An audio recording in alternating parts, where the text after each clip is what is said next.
I used to think that the greatest love that I would experience would exist between me and a boy. So, in high school and in college, I felt like I was on the pursuit to find a boy who would love me in a way that made me feel complete. And I did end up loving a boy, the greatest that I have ever loved anything, honestly. But through that love, I learned that that love is not the greatest love. Because love is not one person. Love is not attachment, it isn't expectation. Love is infinite and everywhere. And the greatest love that I thought would make me feel whole showed me that I would forever feel empty until I found my own internal source of love. I think I usually find myself in this subconscious exploration for a romantic partner to fulfill me, which is funny because that always leads me to ending up alone.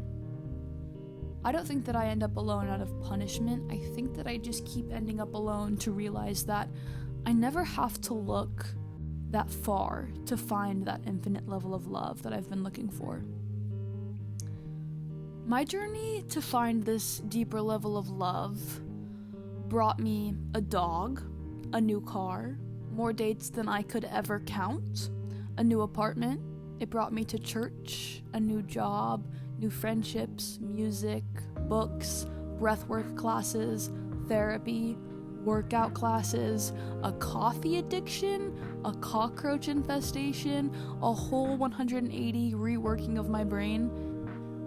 Because of all of the places that I sought out a deeper love, I only found the feeling of deeper love at church, in nature, in relationships, outside of my phone, in creating art or projects, and within myself.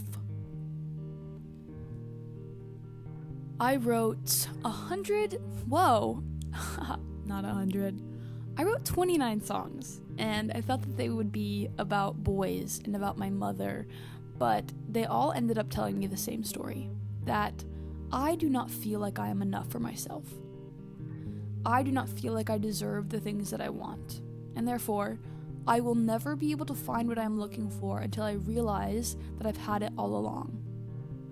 I have the ability to truly love and accept myself, despite the fact that there are plenty of things that I do not like about myself, or some of the decisions that I've made, despite the fact that it feels like terrifying to actually learn how to love myself in a world that's created to make us feel small and unworthy.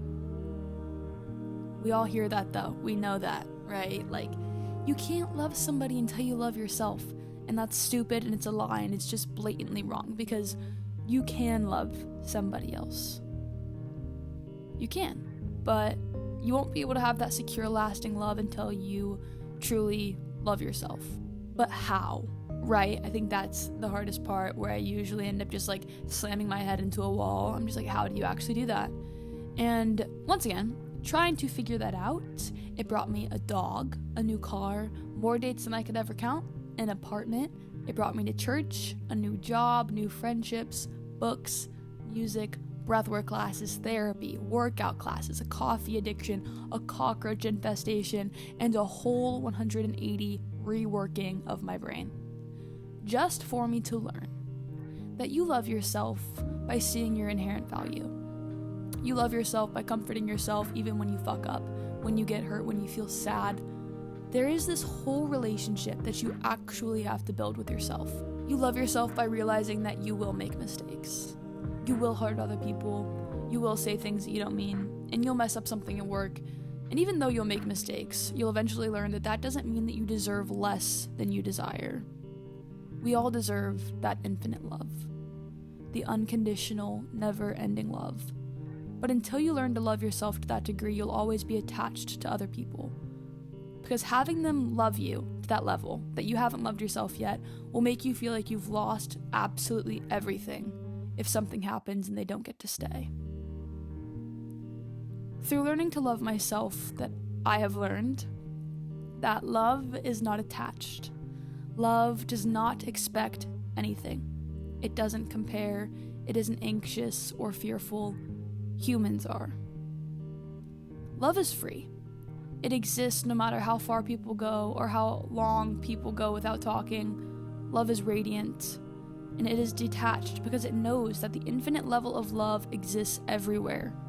It is not one person or place. It is everywhere, everything, exactly as it always is and always was, just through a different lens than we usually see the world. The greatest love that I have had for somebody else ignited the greatest love that I have felt for life. And I've asked myself countless times if it's possible to find it, to feel it. And I know that it is because I have held it. Maybe just for some moments at a time, but I'm learning that the experience is in the ebb and the flow. And it is my experience to create that love and peaceful feeling as often as I can, and especially in the times that it wouldn't actually occur. To be the love that I have been seeking, to show other people that it exists within them too, is absolutely everything that I will continue to work for the rest of my life until the day that I die.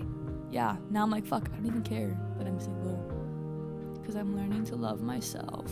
It's so fucking cheesy, I just want to be like, ugh, cringe, but it's cheesy because it's true. I'm leaving for real now.